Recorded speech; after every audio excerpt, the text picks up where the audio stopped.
2024 IPL தொடரின் play off சுற்றுக்கு முன்னேற வாய்ப்பை இழந்தது Chennai super Kings. Royal Challengers Bengaluru அணிக்கு எதிரான கடைசி லீக் போட்டியில் 27 ரன்கள் வித்தியாசத்தில் தோல்வியடைந்தது. இந்த தோல்விக்கு காரணம் பேட்டிங் ஆல்ரவுண்டர்களுக்கு பந்து வீச வாய்ப்பு தர மாட்டோம் என்ற சிஎஸ்கே அணியின் பிடிவாத குணம்தான் என விமர்சகர்கள் சுட்டிக்காட்டியுள்ளனர். இந்த போட்டியில் முதலில் பேட்டிங் செய்த ஆர்சிபி அணி 20 ஓவர்களில் 218 ரன்கள் எடுத்தது. சிஎஸ்கே அணி 201 ரன்கள் எடுத்தாலே பிளே ஆஃப் சுற்றுக்கு முன்னேறலாம் என்ற நிலையில் 191 ரன்கள் மட்டுமே எடுத்தது. சிஎஸ்கே அணியின் தோல்விக்கு பேட்டிங் மோசமாக இருந்ததுதான் காரணம் என்றாலும் பந்து வீச்சில் ஒரு சொதப்பலை செய்தது. இந்த போட்டி நடைபெற்ற பெங்களூரு சின்னசாமி மைதானம் சுழற்பந்து வீச்சுக்கு ஒத்துழைத்தது.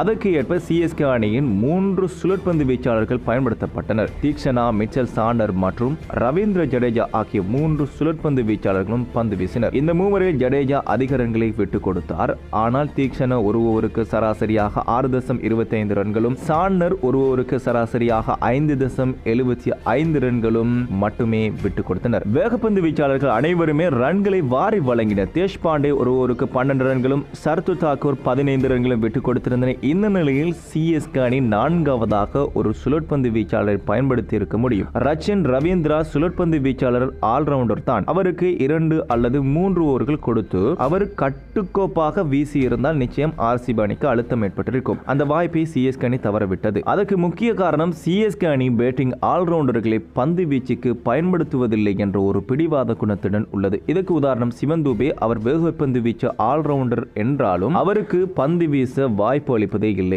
அதே போல ரச்சின் ரவீந்திராவும் சுழற்பந்து வீச்சு ஆல்ரவுண்டர் என்றாலும் தொடரில் 1-2 ஓவர்கள் மட்டுமே பந்து வீச வாய்ப்பு அளிக்கப்பட்டது. இந்த முக்கியமான போட்டியில் சுழற்பந்து வீச்சாளர்கள் ஓவர்களில் மட்டுமே ரன் குவிக்கப்படவில்லை எனும் நிலையில் ரச்சினை பயன்படுத்தி இருக்கலாம். அந்த வாய்ப்பை சிஎஸ்கே தவறவிட்டது. அதன் காரணமாகவே சிஎஸ்கே தோல்வியடைந்ததாக விமர்சகர்கள் சுட்டிக்காட்டுகின்றனர்.